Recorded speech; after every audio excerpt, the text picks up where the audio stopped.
र आजको दिन परमेश्वरले फेरि तपाईहरुसँग संगति गर्नका लागि यो समयहरु जुटाउनु भएको छ। प्रभुलाई महिमा भएको होस् र तपाईहरुसँग संगति गर्नु पाउँदा म पनि धेरै आशिषित भएको छु है। एकदमै खुसी लाग्यो।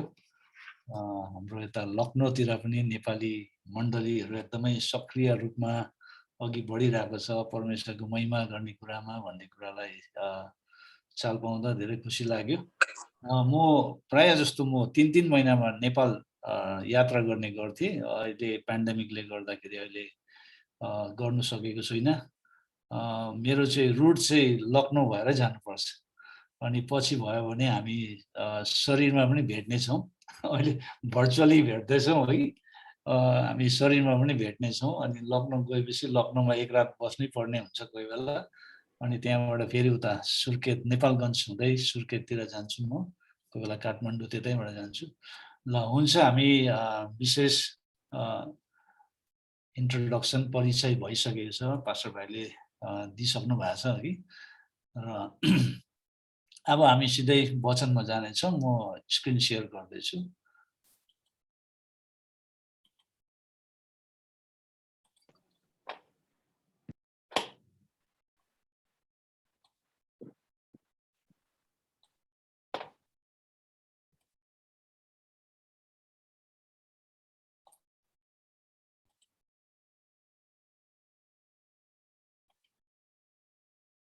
देख्नु हुँदैछ स्क्रिन? हुन्छ हामी प्रार्थना गरौँ। प्रभु हामी तपाईलाई धन्यवाद भन्छौँ यो समयको लागि। आज विशेष गरी लखनऊ नेपाली मण्डलीसँग यो संगति गर्नु पाएको छौँ। यो तपाईले दिनुभएको अवसर हो। तपाईको नामको प्रशंसा भएको होस्। अनि प्रभु आजको वचनको सेवाकाईमा तपाई परमेश्वर स्वयं बोल्नुहोस्। तपाईको वचनद्वारा पवित्र आत्मा हामीलाई सहायता गर्नुहोस्। तपाई हाम्रो शिक्षक हुनुहुन्छ र तपाईले नै हामीलाई सिकाउनु भएन भने हाम्रो अध्ययनहरु सबै व्यर्थ भएर जान्छ।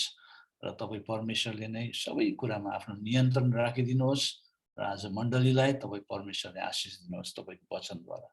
येशू प्रभुको नाममा आमेन। आज म विशेष गरी हामी विदेशीहरु र प्रवासीहरु हौं भन्ने वचनलाई लिएर आइरहेको छु अघि। यो मैले 1 वर्ष अगाडि जब मैले बाहिर पढ्ने मौका पाएको थिएँ अनि त्यतिखेर मैले थेसिस लेख्नु पर्ने थियो। अनि यो माइग्रेन्ट चर्चेसकै बारेमा लेख्दै थिएँ। अनि यो पेन्डेमिकले गर्दा फेरि त्यो मेरो स्कलरशिपहरु पनि अलिकति होल्डमा लगाइदियो।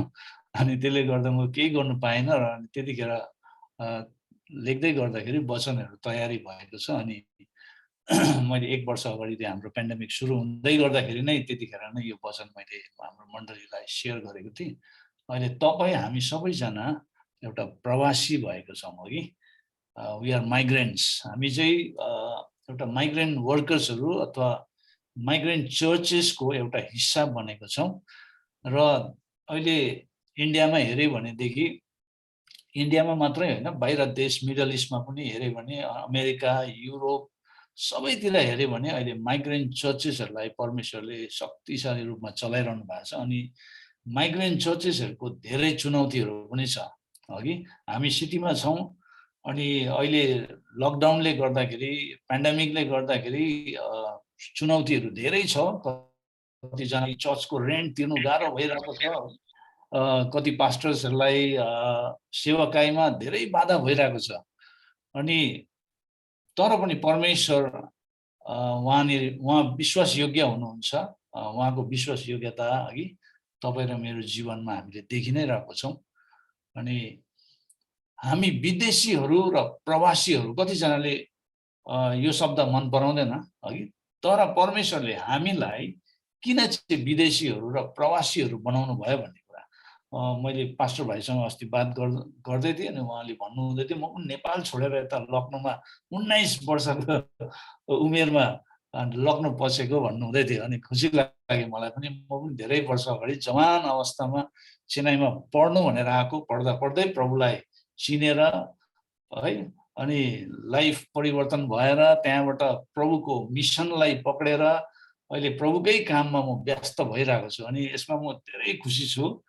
अनि विदेशी र प्रवासीहरू चाहिँ के हो अथवा विदेशी प्रवासी भनेको चाहिँ के हो भन्दाखेरि प्रवासीहरू चाहिँ एउटा पाङ्ग्रा एउटा चक्का व्हील भन्छ इङ्ग्लिसमा है जसमा आधुनिक सहरहरू चल्दछन् अहिलेको मोडर्न सिटिजहरू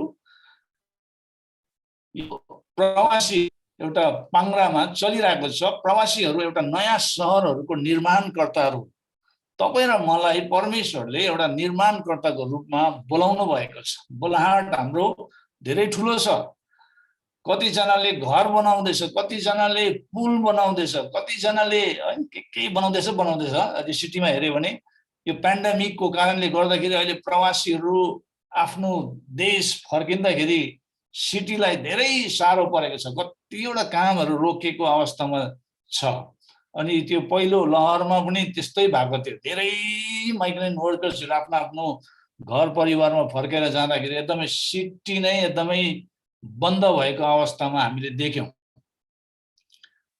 तपाईँ र मलाई पनि अहिले माइग्रेन्ट चर्चेसको रूपमा परमेश्वरले स्थापित गर्नु भएको छ तपाईँ र मेरो काम चाहिँ के हो भन्दाखेरि सहरहरूको निर्माण गर्न भन्दाखेरि पनि हामीले मानिसहरूलाई निर्माण गर्ने काममा हामी व्यस्त छौं आमेन हामीले एक दुस्रालाई निर्माण गर्नुपर्ने कुराहरू छ र आधुनिक सहरहरू प्रवासीहरूले निर्माण गरेको छन् तिनीहरू आफ्नो क्षेत्रमा विकासको अभावको कारण अन्य सहरहरूमा काम गर्न निस्किन्छ नेपालबाट धेरै मिडल इस्टतिर भारततिर है अमेरिकातिर विभिन्न ठाउँहरूतिर उनीहरू गएको छ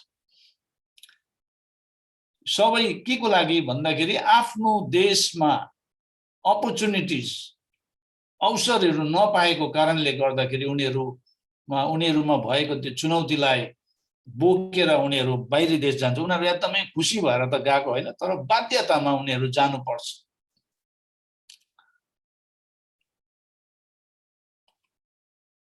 अनि बाइबलमा हामीले उदाहरणहरू हेर्यौं भनेदेखि अब्राहम एक प्रवासी हुन बोलाए परमेश्वरले अब्राहमलाई प्रवासी हुनका लागि बोलाउनु भयो आफ्नो कुटुम्बहरू आफ्नो देश छोडेर परमेश्वरले अब्राहमलाई बोलाउनु भयो अनि अब्राहम सबै कुरा छोडेर उ आफ्नो परिवार अघि आफ्नो श्रीमतीलाई लिएर निस्केको कुराहरू छ र रेबिका विवाह गर्न प्रवासी बने उसले पनि आफ्नो परिवार छोडेर उ एउटा प्रवासीको रूपमा निस्के युसुफ मानव तस्करीको शिकार बने जसको कारणले उसलाई पनि एउटा प्रवासी बनाए नाओमी र रुथ दुःख कष्टमा परेकी प्रवासीहरू एस्तर अनाथ प्रवासी शरणार्थी र प्रवासीहरू सुसमाचारका प्रवासीहरू तपाईँ र मलाई परमेश्वरले चाहिँ सुसमाचारको प्रवासीहरू बनाएको छ अनि प्रवासी चर्चहरू मण्डलीहरू तपाईँ र हामी जति पनि सिटिजमा भएको चर्चेसहरू छ हामी प्राय जस्तो हाम्रो नेपाली चर्चेसहरू प्रवासी चर्चेसहरू छ अहिले धेरै भाषाहरूमा पनि छ प्रवासी चर्चेसहरू अहिले तपाईँ लखनऊमा हुनुहुन्छ तपाईको आफ्नै जन्मथला सोधे भने तपाईहरु नेपालबाट हुनुहुन्छ म भुटान भन्छु तर वास्तवमा मेरो बाजे पुर्खाहरू हेरे भने उता भोजपुर जिल्लाको नेपालै हो सबैजना आफ्नो आफ्नो एउटा स्थिति परिस्थितिको कारण उनीहरू प्रवासी बन्दै आफ्नो देशलाई छोडेर निस्केका कुराहरू छ अनि यहाँ मिठो कुरा चाहिँ के छ भनेदेखि महान आज्ञा चाहिँ महान प्रवास हो the great commission is great migration अब हामीलाई परमेश्वरले यो महान आज्ञा पूरा गर्नका लागि उहाँले बोलाउनु भएको छ तर हामी एउटै ठाउँमा आफ्नै जन्म थलामा बस्यो भनेदेखि त्यो काम पूरा हुन सक्दैन है तर परमेश्वरले हामीलाई त्यो ठाउँबाट निकाल्न चाहनुहुन्छ धेरैचोटि हामी आफ्नो कम्फोर्ट जोन भित्र बसिसकेपछि स्थापित भइसकेपछि त्यहाँबाट निस्किनै मन लाग्दैन है छोड्नै मन लाग्दैन किनभने त्यहाँको सुविधाहरू सबै कुरालाई हेर्दाखेरि अर्को ठाउँमा जानु चाहिँ आफूलाई मनै पर्दैन किनभने एउटा त जोखिम उठाउनु पर्ने कुराहरू हुन्छ अथवा त्यहाँको भाषा मिल्छ कि मिल्दैन त्यहाँको वातावरण कस्तो छ, त्यहाँको मान्छेहरू कस्तो छ, कल्चर कस्तो छ भने धेरैचोटि चाहिँ हामीलाई एउटा मिसनरी भएर कुनै ठाउँमा जानु चाहिँ धेरै प्रकारको कुराहरू आउँछ हाम्रो जीवनमा, सोच्नुपर्ने हुन्छ। अझै परिवारलाई त झन् साह्रै पर्छ। अघि जवानहरूलाई, अविवाहितहरूलाई त सजिलै पर्छ, उनीहरू जान्छ, भाषा सिक्छ, कल्चर सिक्छ, उनीहरू त्यहाँ सेटअप भइहाल्छ, सेटल पनि भइहाल्छ। तर परिवारलाई लिएर जानु चाहिँ तपाईँ र मेरो लागि धेरै चुनौतीपूर्ण कुराहरू छ, सजिलो छैन, अप्ठ्यारो छ।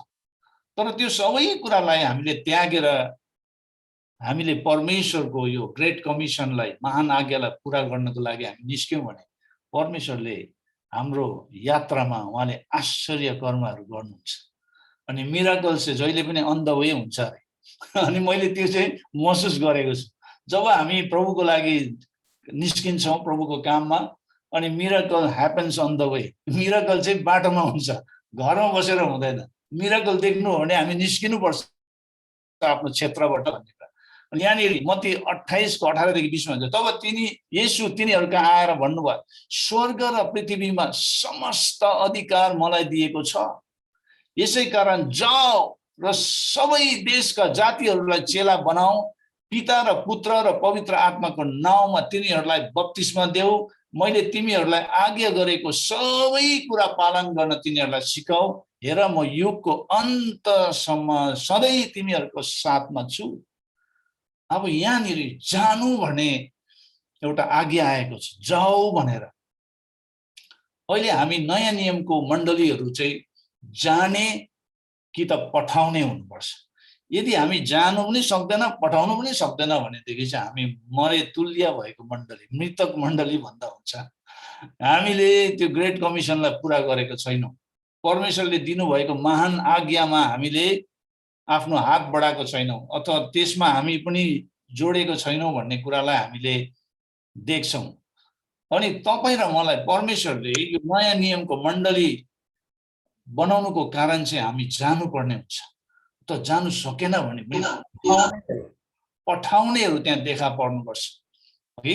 अनि मात्र यो ग्रेट कमिसन, महान आज्ञा पुरा हुन्छ। महान आज्ञालाई पुरा गर्नुको लागि हामी महान प्रवास अथवा यो ग्रेट माइग्रेसनलाई हामीले लिनुपर्ने हुन्छ। साह्रो चाहिँ साह्रो छ, तर हामीले त्यो कुरालाई अपनाउनु पर्ने हुन्छ।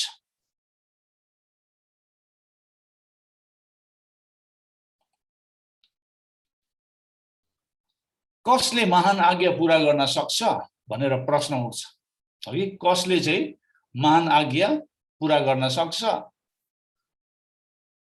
त्यो व्यक्ति जसले आफ्नो कुटुम्बलाई छोडेर अन्य ठाउँ जान तयार हुन्छ अथवा प्रवासी बन्न इच्छा गर्छ, त्यसले मात्रै महान आज्ञा पुरा गर्न सक्छ। अहिलेको सन्दर्भमा हेर्यो भने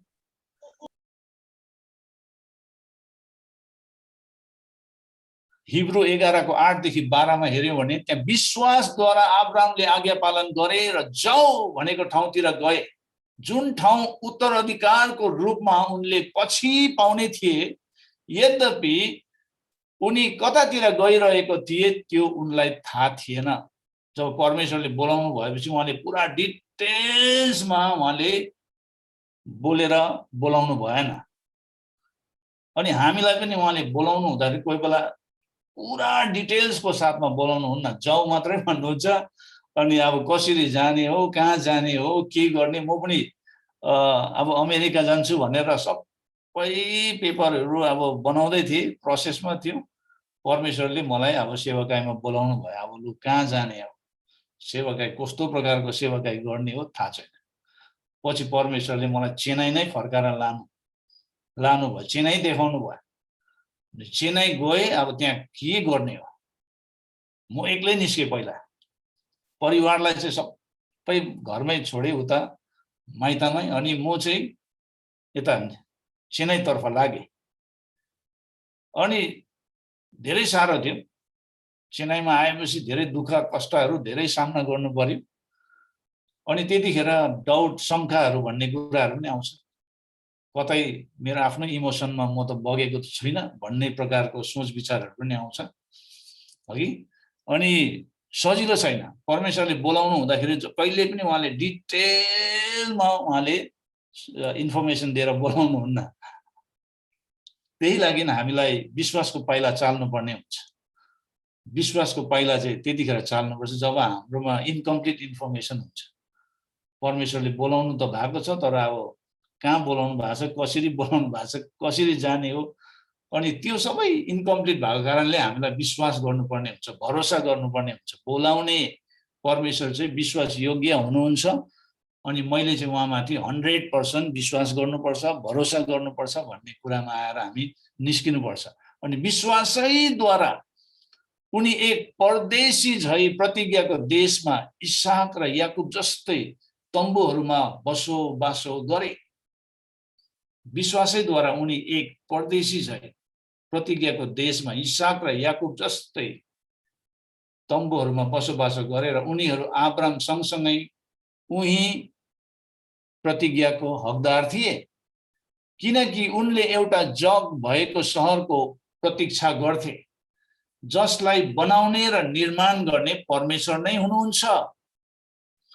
विश्वासैद्वारा साराले पनि आफ्नो उमेर ढल्किसकेपछि गर्भधारण गर्ने शक्ति प्राप्त गरिन्, किनभने प्रतिज्ञा गर्नुहुनेलाई तिनले विश्वास योग्य ठानेकी थिइन्।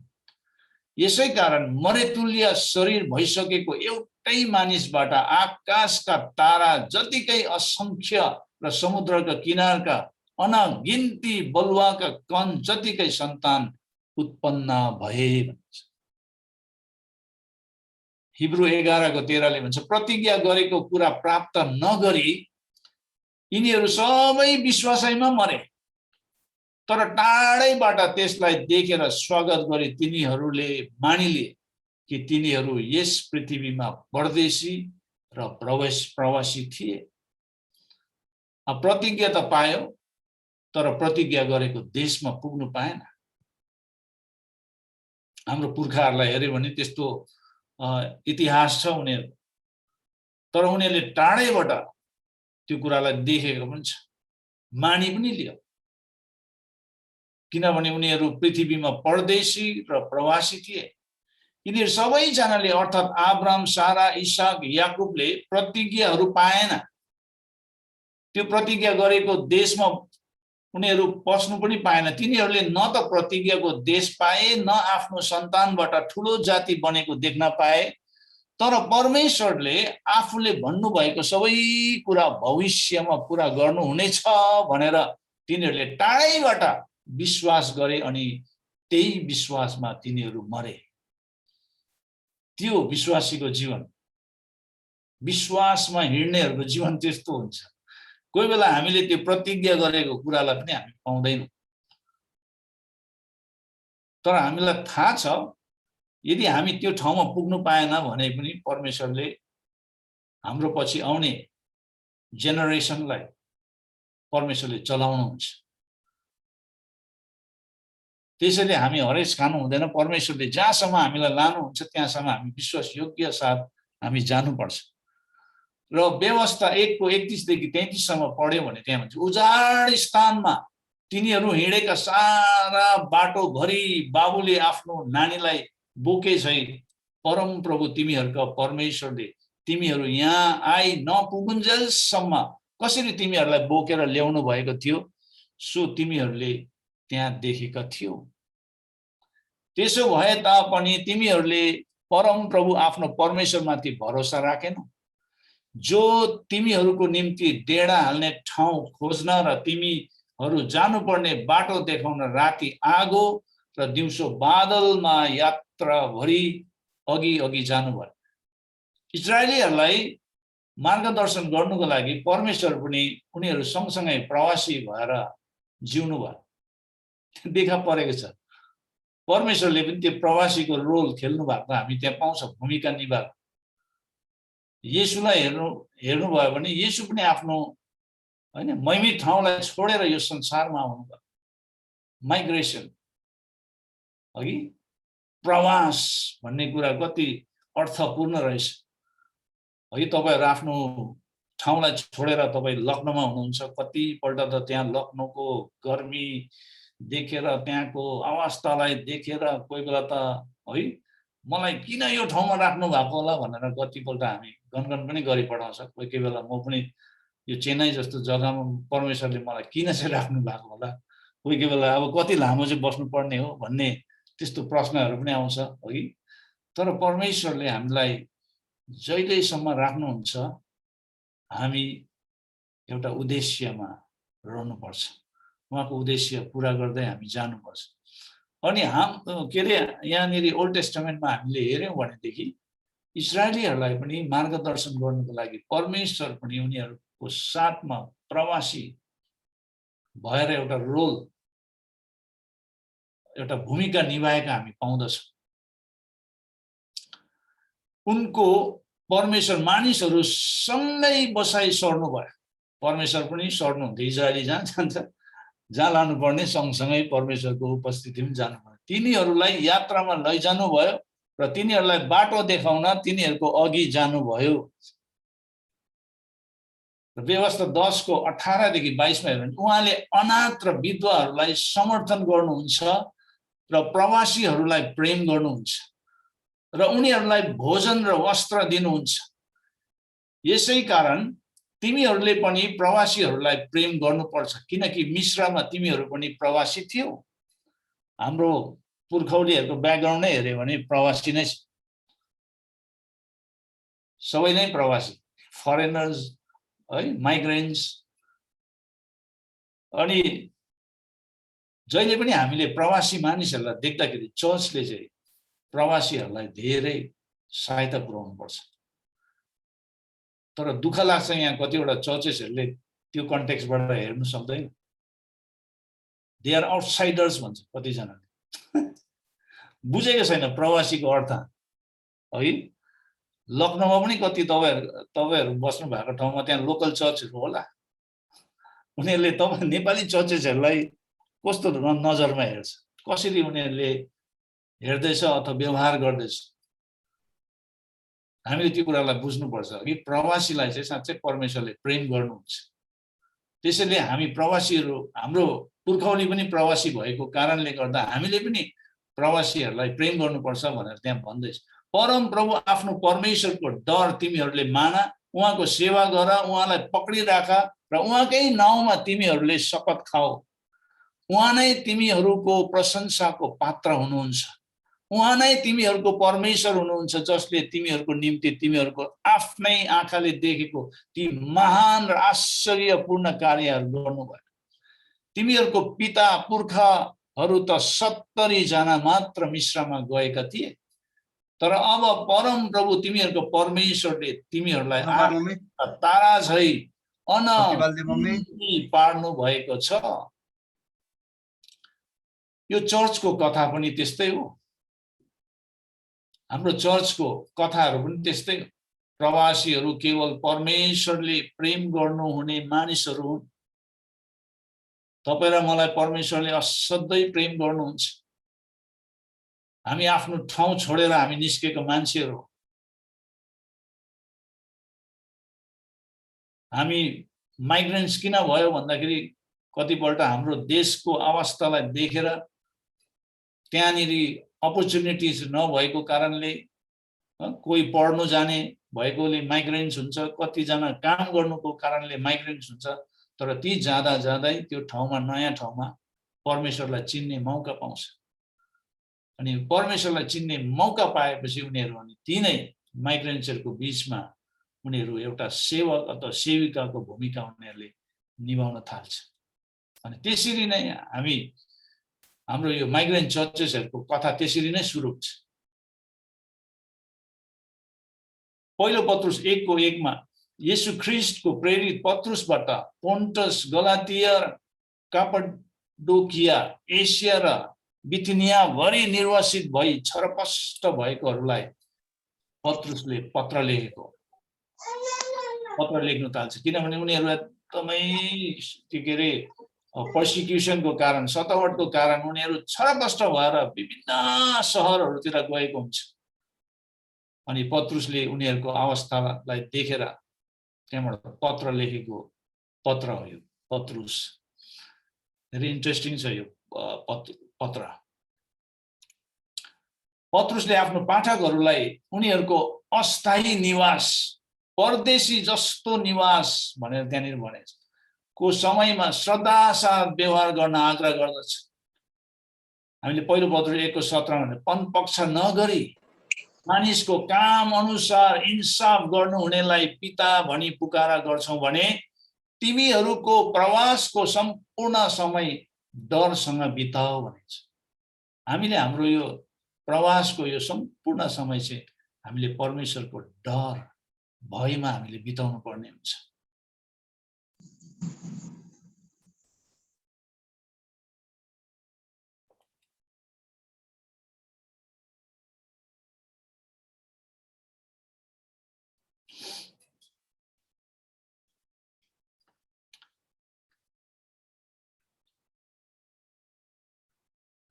पत्रुसले आफ्नो पाठकहरूलाई उनीहरूको अस्थायी निवास, परदेशी जस्तो निवास भनेर त्यहाँ भनेको छ है, मैले पढिसकेको छु। हाम्रो साँचो घर स्वर्गमै छ, संसारमा हामी प्रवासीहरू मात्र हौं। यूहन्ना 15:18 देखि 19 मा गएर हेर्यो भने त्यहाँ भेटाउँछौं। यसै कारण हामी घमण्डले नफुलौं, सांसारिक कुरामा भरोसा नराखौं। संसार बिति जानेछ, पहिलो यूहन्ना 2:17। बरु परमेश्वरसँग डर मानेर उहाँको मात्र आज्ञा पालन गरौं। मूर्ति पूजक समाजमा ईश्वरीय जीवन बिताउने हो। अब हामी एकदमै यो प्यागन सोसाइटीमा छ, एउटा मूर्ति पूजा गर्ने समाजभित्र छौं, अनि त्यहाँ चाहिँ हामीले ईश्वरीय जीवन बिताउनु पर्छ। पहिलो पत्रुस 2:11 भन्छ, प्रिय हो म तिमीहरूलाई आग्रहपूर्वक बिन्ती गर्दछु कि विदेशी र प्रवासीहरू हौ भनी जानेर तिमीहरूको आत्माको विरुद्धमा लडाई गर्ने शारीरिक अभिलाषाहरूबाट अलग रहो भन्नेछ। एउटा प्रवासीहरूलाई, एउटा विदेशीहरूलाई, अब उनीहरू विदेशी र प्रवासी भएर विभिन्न ठाउँहरूतिर छरपष्ट भएर बसेको छ, एउटा डायस्पोरा कन्टेक्स्टमा उनीहरू त्यहाँ छ। अनि पत्रुसले त्यही भन्छ, तिमीहरू अब त्यो अवस्थामा भएको बेलामा चाहिँ तिमीहरूको आत्माको विरुद्धमा लडाई गर्ने शारीरिक अभिलाषाहरूबाट चाहिँ अलग रहो। हामी यस संसारका नागरिकहरू होइनौं, हामी यहाँ यस बाटोद्वारा हिँडिरहेको मात्र हो। यसै कारण हामी यस संसारको अभिलाषाहरूमा फसेका नहौं, फस्नु हुँदैन। हामी यस संसारका पापहरूका सहभागी पनि हामी हुनु हुँदैन भनेर हामीले त्यसरी बुझेका छौं त्यो खण्डलाई पढ्दाखेरि। अनि बिली ग्रामले भनेको यो स्टेटमेन्ट साह्रै मन पर्छ। बिली ग्रामले है प्रभुमा सुत्नुभन्दा अगाडि बिली ग्रामले स्पष्ट गरे कि यो पृथ्वी केवल एक मार्ग स्टेसन हो। मेरो घर स्वर्गमा छ, म हालैमा यस संसारको माध्यमबाट जाँदैछु। अनि अहिले धेरैजना आफ्नो आफ्नो घर पुगिसक्यो। यो पेन्डेमिकले गर्दाखेरि धेरै हामीले प्रभुको जनहरू, प्रभुको दासहरू गुमायौं। आज बिहानी पनि हाम्रो यता आसामको एउटा मिसनरी पास्टर हो कि, एकदमै पास्टर जेम्स लामा, उहाँलाई म एकदमै नजिकमा चिन्छु। उहाँको बाइबल स्कुलतिर पनि म गएको पढाउनु अघि, अनि उहाँ पनि आउनु भएको चेन्नई। उहाँको आमाले पनि चलाउनुहुन्छ उता के अरे उता यो के अरे तिनसुकिया साइड। अनि धेरै ठुलो योगदान छ उहाँहरूको आसाममा। एकदमै चुनौतीपूर्ण जग्गा। आसाम एउटा सेकेन्ड नेपाल पनि भन्ने गर्छ, इन्डियामा सेकेन्ड नेपाल हो भन्छ नि। त्यहाँ 50 लाख भन्दा बढी नेपालीहरू छ भन्छ। अनि त्यहाँ तेजपुरमा यति राम्रो सेवाकाई गर्दै गरेको पास्टर भाइ आज प्रभुमा सुत्नु भयो। धेरै दुःख लागेछ हामीलाई।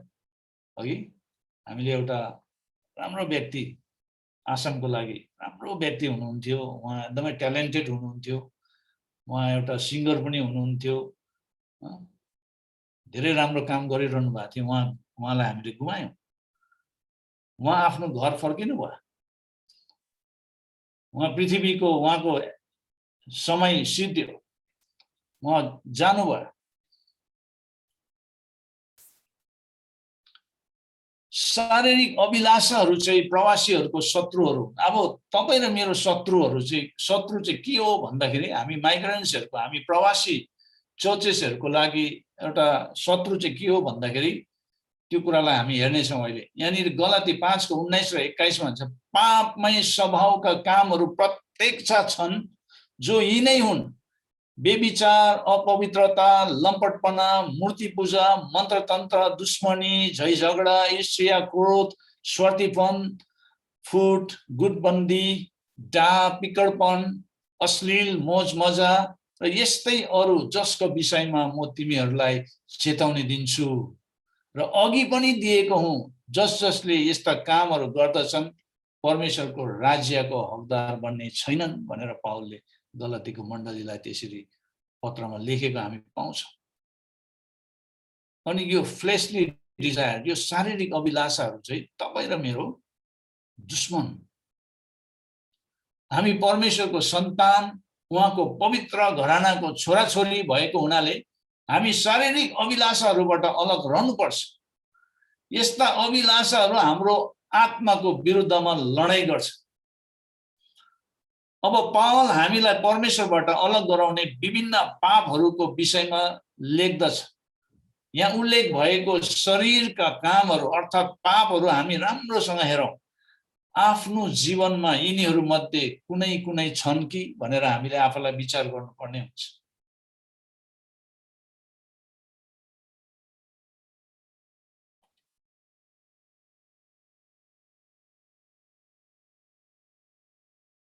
हामी अरू मानिसका पापहरू सजिलैसँग देख्न सक्छौँ, तर आफ्नो पाप चाहिँ हामी त्यति राम्रोसँग देख्दैनौँ। हामी आफ्नै आँखामा धर्मी छौँ, तर अरूको पापतिर हामीले हेर्नु हुँदैन। आफ्नैतिर मात्र हामीले हेर्नुपर्छ र हामी प्रार्थना गरौँ कि पवित्र आत्माले हाम्रो भित्री पापहरू हामीलाई स्पष्टसँग देखाउन्। हे परमेश्वर, मलाई जाँच्नुहोस् र मेरो हृदयलाई जान्नुहोस्, मलाई जाँच्नुहोस् र मेरो चिन्ताहरूलाई जान्नुहोस् भनेर भजन सङ्ग्रहको लेखकले त्यसरी भन्दछ। हामीले हाम्रो प्रार्थनामा कतिको चाहिँ हामीले यो प्रकारको प्रार्थनाहरू गर्छौँ होला? हे परमेश्वर, मलाई जाँच्नुहोस् भनेर हामी धेरैचोटि भन्दैनौँ पनि, है? किनभने हामीले अरूलाई मात्रै जाँच्नुहोस् भन्ने त्यस्तो गरेको हामी चाहन्छौँ, है? परमेश्वरले त्यो व्यक्तिलाई जाँच्नुपर्छ, त्यो व्यक्तिले आफ्नो पाप पश्चाताप गर्नुपर्छ, ऊ फर्किनुपर्छ भन्ने कुरा। तर आफू भित्र भएको कतिवटा अप्ठ्यारो कुराहरूलाई हामीले हेर्ने गरेको हुँदैनौँ। हामी खालि अरूको जीवनमा मात्रै देख्ने गर्छौँ। र यहाँनिर यो भजनकारले साँच्चै नै यति गम्भीर कुरा परमेश्वरको अगाडि राखेको छ। हे परमेश्वर, मलाई जाँच्नुहोस्, मेरो हृदयलाई जान्नुहोस्, मलाई जाँच्नुहोस् र मेरो चिन्ताहरूलाई जान्नुहोस् भन्ने कुरा। जाँच्नुहोस्। यो दिनहरूमा परमेश्वरले हामीलाई, हाम्रो हृदयहरूलाई जाँच्नको लागि, है, हामीलाई एउटा अप्ठ्यारो समयहरू भएर लगिरहनु भएको छ। अनि हामीले अब आफ्नो हृदयहरूलाई हेर्नुपर्ने हुन्छ। हामीले हाम्रो जीवनलाई रिभिजिट गर्नुपर्ने अवस्थाहरू आएको छ। फेरि कतै हाम्रो जीवनमा कुनै यस्तो अप्ठ्यारो कुराहरू छ जसले परमेश्वरको महिमा गर्ने कुरामा बाधा पुर्याएको छ, यस्ता कुराहरूलाई हामीले हेर्नुपर्ने हुन्छ। किनभने भोलिको दिनमा कसले कतिखेर हाम्रो फोटो लगाएर तल कन्डोलेन्स पठाउने हो थाहा हुँदैन। त्यस्तो समयमा छ, है? अचानक फल्ना यस्तो यस्तो भयो अरे भनेको न्युज सुनिन्छ। प्रार्थना गर्दा गर्दै प्रभुमा सुत्यो भन्ने प्रकारको त्यस्तो न्युजहरू फेसबुकतिर, वाट्सएपतिर एकदमै सर्कुलेट भइरहेको हुन्छ। अनि हामी यस्तो समयमा छौँ, मेरो नम्बर चाहिँ कहिले आउने हो भन्ने त्यतातिर पनि प्रश्न उठ्छ। अब म पो जानुपर्ने हो कि, हो कि? कतिजना डरले, कतिजना फेरि मर्नु डराउनेहरू पनि हुन्छ। विश्वासीहरू नि मर्नु डराउने क्या। अब पाउलले चाहिँ भनेको छ फिलिपी 1:21 जिउनु चाहिँ मेरो लागि ख्रिस्ट हो, मर्नु चाहिँ मेरो लागि लाभ हो। फेरि उपदेशकको लेखकले के भनेको छ भने 7 अध्यायमा है। जन्मनु भन्दा चाहिँ मरेको दिन चाहिँ एकदमै उत्तम हो भन्छ। तर मान्छेलाई स्वर्ग जानु चाहिँ मन लाग्छ, तर मर्नु चाहिँ मन लाग्दैन। त्यो चाहिँ अप्ठ्यारो भयो।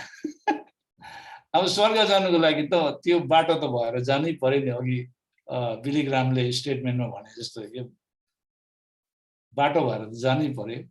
मृत्युलाई त हामीले सामना गर्नै पर्छ है। कतिखेर जाने हो थाहा छैन, तर परमेश्वरले यदि हामीलाई यो पेन्डेमिक पछि जीवित राख्नुभयो भनेदेखि हामीले बुझ्नु पर्यो कि परमेश्वरले उहाँको काम हाम्रो जीवनमा पुरा गर्नु भएको रहेन रहेछ। र अब चाहिँ त्यो काम, पेन्डिङ कामलाई चाहिँ हामीले पुरा गर्नुपर्छ। सायद त्यो एसाइनमेन्ट पुरा भएको छैन भनेर हामीले बुझ्नु पर्यो। यदि एसाइनमेन्ट, कार्यभार पुरा भयो भने त उहाँले लगिहाल्नुहुन्छ, तर पुरा भएको छैन भने अब हामी पुरा गर्नुपर्छ। परमेश्वरले यदि हामीलाई जीवित राख्नुभयो भनेदेखि उहाँको उद्देश्यमा राख्नुहुन्छ, अनि त्यो उद्देश्यमा हामी बग्नुपर्छ, बढ्नुपर्छ कि। र यहाँनिर हाम्रो दुश्मनहरू संसारबाट निस्किआउनुपर्छ। यूहन्ना 15:19, यदि तिमीहरू यस संसारका हुँदा हौ त संसारले तिमीहरूलाई आफन्त ठानी माया गर्ने थियो, तर तिमीहरू यस संसारका होइनौ। तिमीहरूलाई संसारबाट मैले चुने, यसै कारण संसारले तिमीहरूलाई घृणा गर्दछ। अब येशूले त्यो माथिल्लो कोठामा अन्तिम शिक्षा चेलाहरूलाई दिँदै गर्नु हुँदाखेरि उनीहरूलाई त्यही भनिरहेको छ, तिमीहरू चाहिँ यो संसारको होइन है। यदि संसारको हो भनेदेखि तिमीहरूलाई संसारले माया गर्ने थियो, तर तिमीहरू यो संसारको नभएको कारणले गर्दाखेरि तिमीहरूलाई घृणा गर्दछ। अब हामी मण्डलीलाई यो कुरा थाहा हुनुपर्छ कि हामी चाहिँ यो संसारको होइनौँ। जब हाम्रो कल आउँछ, इटर्नल कल आएपछि हामी गइहाल्नुपर्छ। छोडिनेहरूको के हुन्छ भनेर हामीले सोच्नु पनि पर्दैन, किनभने उनीहरूलाई पनि परमेश्वरले सबै कुरामा सम्हाल्नुहुन्छ। धेरैचोटि चाहिँ म छैन भनेदेखि मेरो परिवार चाहिँ अब के हुन्छ, खतमै हुन्छ होला, बिजोकै हुन्छ भनेर हामीले त्यसरी सोच्छौँ। इजरायलीहरूले पनि मूसालाई एउटा प्रबन्धकको रूपमा हेरिरहेको थियो। प्रबन्ध गर्ने चाहिँ परमेश्वर हुनुहुन्छ, तर मूसाद्वारा जुटाइदिनु भएको थियो सबै कुरा। तर इजरायलीहरूले मूसालाई नै प्रबन्धक भनेर हेरिरहेको थियो। त्यो गल्ती हो, गलत हो। दोस्रो, संसारको ढाँचामा चल्नु हुँदैन। हामी माइग्रेन्ट्सहरूको दुश्मन, संसारको ढाँचामा चल्नु हुँदैन। रोमी 12:2 भन्छ, यस संसारको ढाँचामा नचल, तर आफ्नो मनमा नयाँ भई पूर्ण रूपले परिवर्तित हो र परमेश्वरको असल, ग्रहण योग्य र सिद्ध इच्छा के हो त्यो तिमीहरूले जाँच्न सक भनेछ। संसारको नकल पनि गर्नु भएन, प्याटर्न त्यो फलो गर्नु भएन। हामी मनमा नयाँ भई पूर्ण रूपले हामी परिवर्तन हुनुपर्छ। परमेश्वरको असल, ग्रहण योग्य, सिद्ध इच्छा के हो त्यो हामीले जाँच्नु सक्नुपर्छ। तेस्रो, संसारलाई प्रेम गर्नु हुँदैन। पहिलो यूहन्ना 2:15 कन्टेक्स्टबाट चाहिँ संसार भन्ने बित्तिकै त्यहाँ 3 प्रकारको कुराहरू आएको छ। सिस्टम, संसार भन्दाखेरि यूहन्ना 3:16 संसार चाहिँ मानिसहरू, सबै मानिसहरू।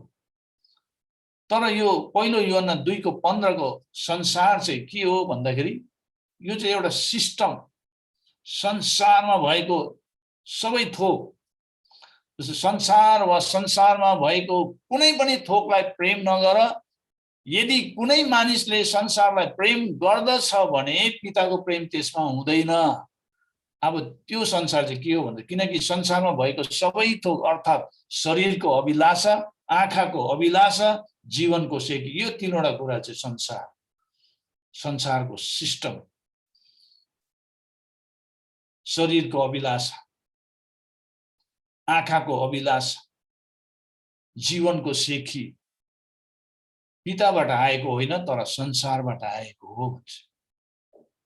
यदि आज हाम्रो जीवन चाहिँ यो 3वटा कुरामा कनेक्टेड छ भनेदेखि हामी डिस्कनेक्ट भइहाल्नुपर्छ।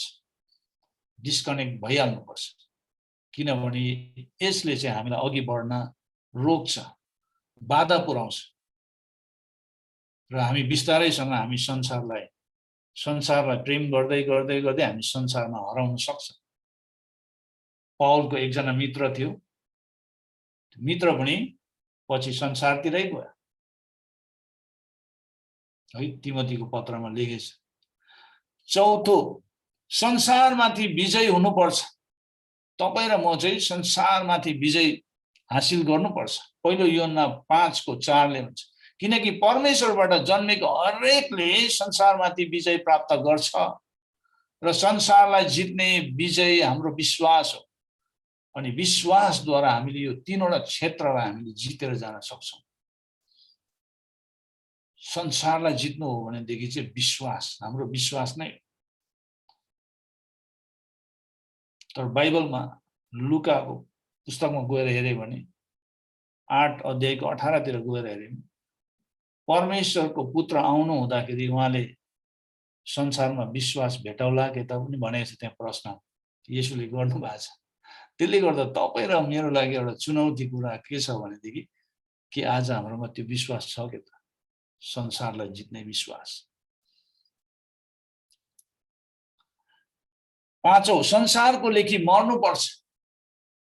गलाती 6:14 भन्छ हामी चाहिँ संसारको लेखी मर्नुपर्छ। हाम्रो प्रभु येशू ख्रीष्टको क्रुस बाहेक अरू कुनै पनि कुरामाथि घमण्ड गर्ने कुरा मदेखि दूर रहोस्, जसद्वारा म चाहिँ संसारको लेखी र संसार मेरो लेखी क्रुसमा झुन्डाएको छ।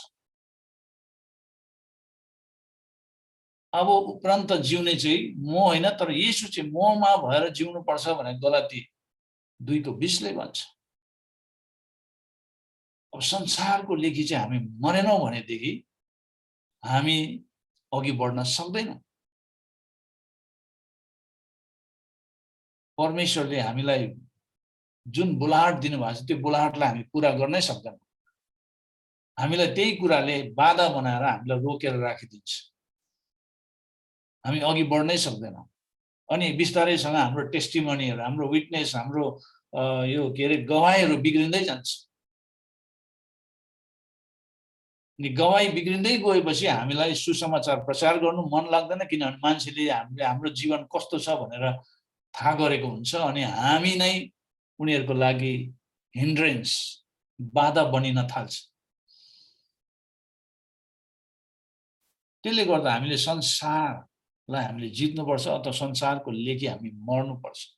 भजन सङ्ग्रह 39:12-13 तपाईले हेर्नुभयो भने त्यहाँ भजनकारले भनेछ, हे परम प्रभु मेरो प्रार्थना सुन्नुहोस्, मद्दतको लागि मैले गरेको क्रन्दन सुनिदिनुहोस्, मेरो आँसु त्यसै नटारिदिनुहोस्, किनकि मेरो सबै पुर्खाहरू जस्तै म एक प्रवासी हुँ, एउटा विदेशी झै म तपाईसित बास गर्दछु।